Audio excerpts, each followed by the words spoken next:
Track જતા નથી ને? મુંબઈ આવી છે. મુંબઈ આવી. આજથી મુંબઈ આવી. માથેરાન જઈએ અત્યારે. મુંબઈ આવી. હેલો ગાઈસ, સ્વાગત છે તમારું એક નવા વિડીયોમાં. તો ગાઈસ, આપણે નીકળ્યા છીએ એક સરસ મજાની ટ્રીપ ઉપર રાજકોટથી. તો હવે આગળ ક્યાં અમે જવાના છીએ તમારે બ્લોગમાં કન્ટિન્યુ રહેવાનું છે, એટલે તમને આગળ ખબર પડી જશે.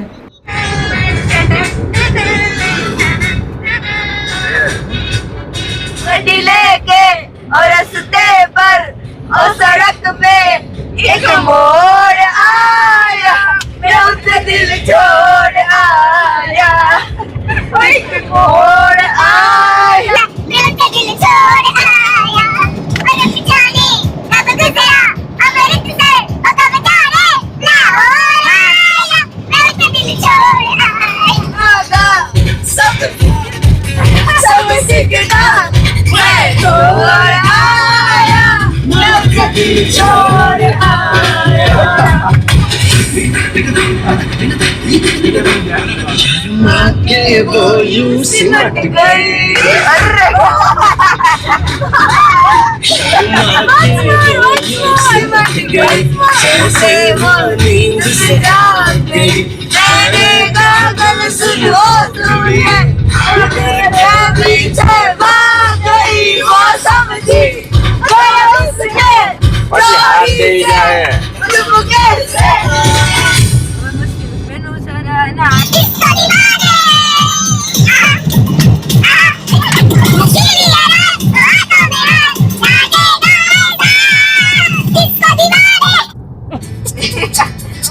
ગાઈસ, આપણે પહોંચી ગયા છીએ અત્યારે બીજું ટોલ પ્લાઝા છે ત્યાં, રાજકોટ હાઈવે ઉપર.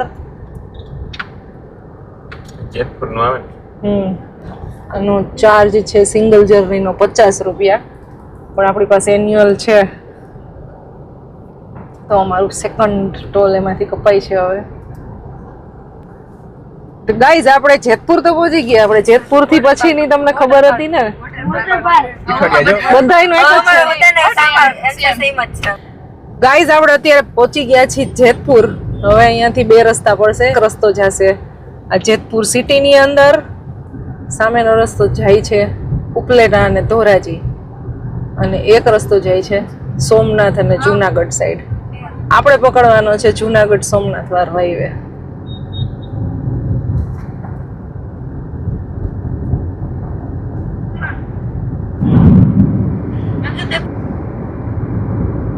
તો ગાઈઝ, અત્યારે આપણે આ રોડ ને આમનામ કન્ટિન્યુ કરવાનો છે. ગાઈઝ, તમે થંબનેલ જોઈને તો ખ્યાલ જ હશે કે અમે ક્યાં જવાના છીએ, પણ અત્યારે હું છે ને ક્યાં જવાના, કેટલું ડિસ્ટન્સ છે ને હું કઈ જણાવી નથી શકતી, બીકોઝ અત્યારે અમારે ચેલેન્જ ચાલે છે.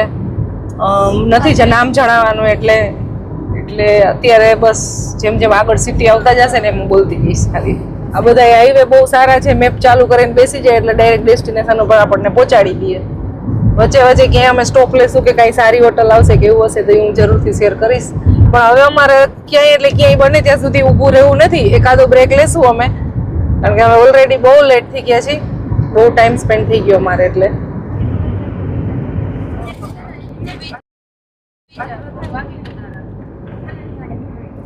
અમારે જુનાગઢ થી આગળ જવું છે. જો અહીંયાથી આપણે ગિરનારના દર્શન થઈ જાય છે. જય દત્તાત્રેય ભગવાન. વાદળછાયું વાતાવરણ છે ને એટલે એકદમ ક્લિયરલી ગિરનાર નથી દેખાતો.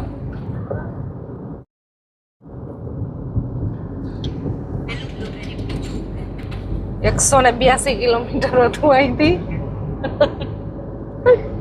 ડેસ્ટિનેશન. હા,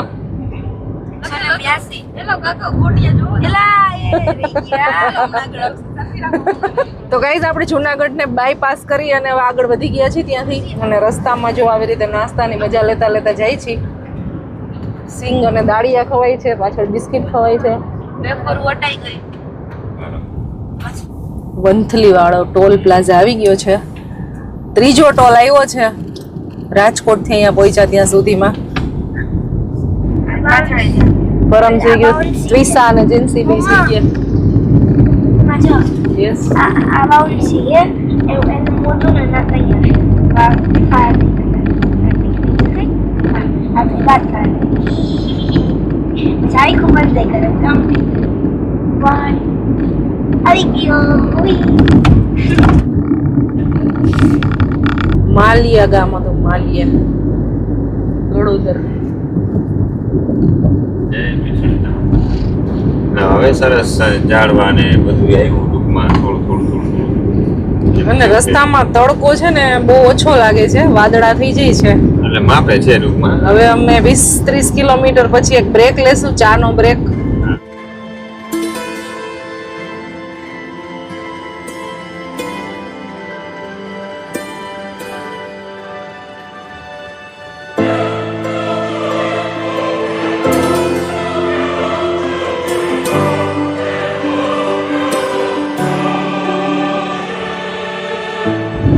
જો કેટલા મસ્ત ખેતર આવે છે ગાઈઝ.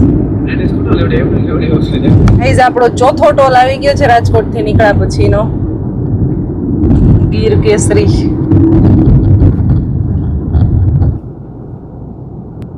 ફાસ્ટેગ તો ફરજિયાત નથી થઈ ગયું. ફરજિયાત રોકડા હોય ડબલ દેવા પડે. 110 દે, 210 દે, આવે 105 પેટ્રોલ થઈ ગયું. એવું છે? કેમ ડબલ? નો રોકડા ડબલ હોય. ફાસ્ટેગ ગૂગલ ના પે થી હોય આપે તો 125% હોય તો 130 દેવાનું થાય ભાઈ. અચ્છા.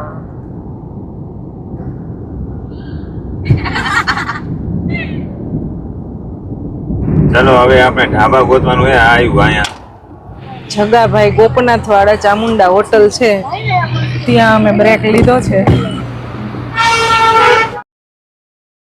આખું બળવા માંડી કા આ પાણી ખારું હોય છે. પાણી જરીક રાખ્યું તો રાખ્યું બરોબર.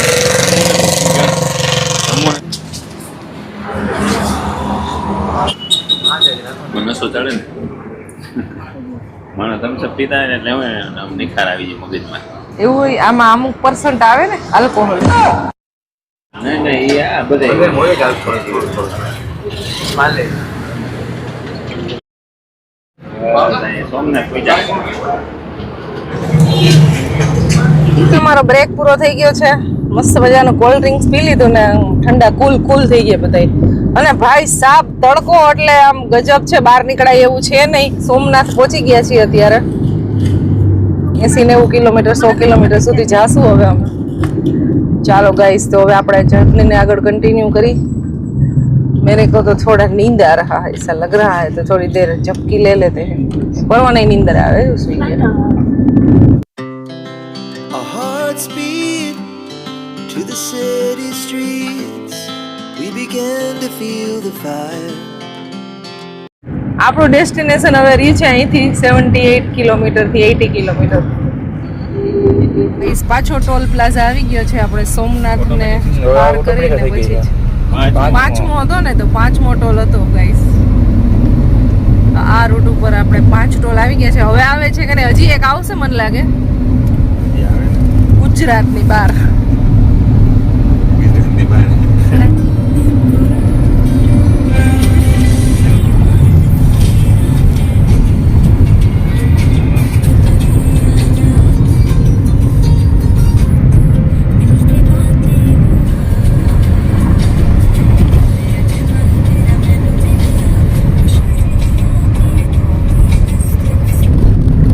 ગાઈસ સુંદર મજાનું ગામ આવી ગયું છે, પેઢાવાડા. ને અહીંયાના ખેતર ને એવું બધું છે ને, એમાં નાળિયેરી જોવા મળે જ છે. ઘણા બધા નાળિયેરીના ખેતર છે, પણ વંથલી સાઈડ ને ત્યાં જોવા મળે ને એના કરતાં અહીંયા નાળિયેરીના ફાર્મ ઓછા જોવા મળ્યા. હાઈવે ટચમાં તો ઘણા ખેતરમાં લીલું જ વાવેલું છે અત્યારે, અને બાકી ખેતરો ખાલી છે. ગાઈઝ આ સામે દેખાય છે ને, એ છે સિમેન્ટની ફેક્ટરી. અંબુજા સિમેન્ટની ફેક્ટરી અહીંયા છે.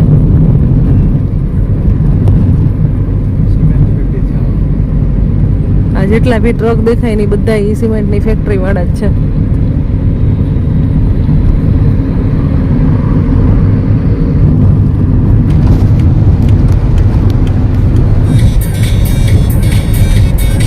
ટોટલ ટેક્સ આવ્યો છે 80 રૂપિયા ગાઈસ. આપણે તો 65 રૂપિયા બચશે. 65 ને ઓટોમેટિક વાળું અહીંયા જ છે.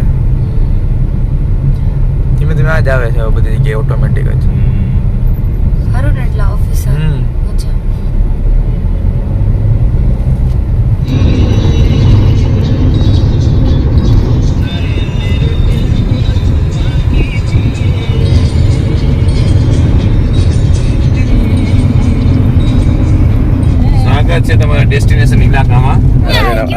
Diu police guys. કેન્દ્ર શાસિત પ્રદેશ છે આપણો. ગુજરાતમાં ના આવે દીવ. તો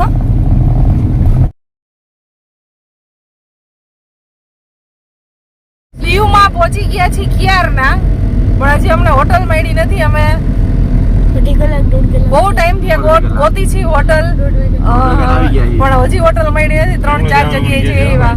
હવે અમે અત્યારે નાગવા બીચ સાઈડ જઈએ છીએ. અત્યારે અમે ઘોઘલા બીચ સાઈડ હતા, ત્યાં એકેય હોટલ ગમી નથી, એટલે પાછા નાગવા બીચ સાઈડ જઈએ છીએ. ને ફૂલ તડકો છે, ગજબ સહન ન થાય ને એટલો તડકો છે. બહાર તો નીકળાયું જ નથી. અને એટલા વાગી ગયા છે, 3 વાગી ગયા છે. બહુ ટાઈમ થઈ ગયો. ફાઇનલી આપણે છે ને હવે ક્યાંય બી હોટલ રાખી લઈ અને પછી સારો એવો સ્ટે મળી જાય તો ત્યાં સ્ટે કરી લઈ અને પછી આપણે બીચની બધી વિઝિટ કરશું. અને વ્લોગ બહુ લાંબો થઈ ગયો છે, હવે વ્લોગને એન્ડ કરી દઈએ. તમને મળશું નેક્સ્ટ વિડીયોમાં. ગાઈઝ બાય બાય, જય શ્રી કૃષ્ણ બધાને. બાય સીઝનમાં બાય બાય. હવે બોલો.